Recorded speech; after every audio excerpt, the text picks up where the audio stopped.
We all watched Avengers Infinity War and saw it happen. A snap, and half the world gone in an instant. A supervillain story. Of course, we know that that was fiction. But today, a snap is happening and has been happening. And it's far from fiction. Our Thanos doesn't need a gauntlet. In some cases, all that's needed is a shipping label and a barcode. It started with bottles, tiny orange ones. One refill at a time, we were sold a solution to our pain. Doctors were the gatekeepers. Corporations were the architects. And soon, America was floating, numb and smiling. But then the crackdown came. The same hands that gave were now taking away. And when the script ran dry, people looked elsewhere. And in that void, the internet whispered, "I got you." Enter Aaron Shimo. Not a kingpin, not a cartel boss, just a guy with a pill press, a laptop, and ambition. What he pressed wasn't what it looked like. It looked like comfort. But inside, Thanos, purchased in powder form from overseas, disguised, labeled, delivered. The U.S. Postal Service unknowingly became the Snap's greatest carrier. Once again, panic followed. Leaders pointed fingers across the ocean.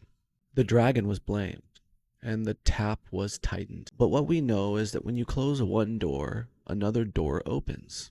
Thanos didn't disappear. The snap didn't stop. It just rerouted. Now the chemistry moved south. Not far, but just enough. The new chefs didn't need instructions. They already had a blueprint. And while we were watching a virus spread, the snap was preparing its next act. Isolation, anxiety, no jobs, no schools, no purpose. What do we know about addiction? It thrives in silence. And during lockdown, Thanos knocked on more doors than Amazon. It didn't matter what it looked like. Blue pills, white pills, little candies. What mattered was the ingredient that no one could see. One grain of Thanos, and you didn't wake up. Friends gone. Brothers missing. Daughters erased like a line of code. Every move made to stop the crisis has really made it worse. More restrictions, more rerouting.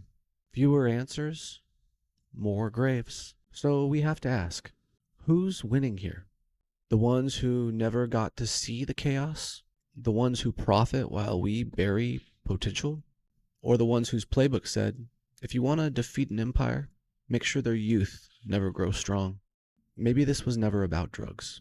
Maybe this was about destabilization, about thinning the ranks of a generation, one snap at a time.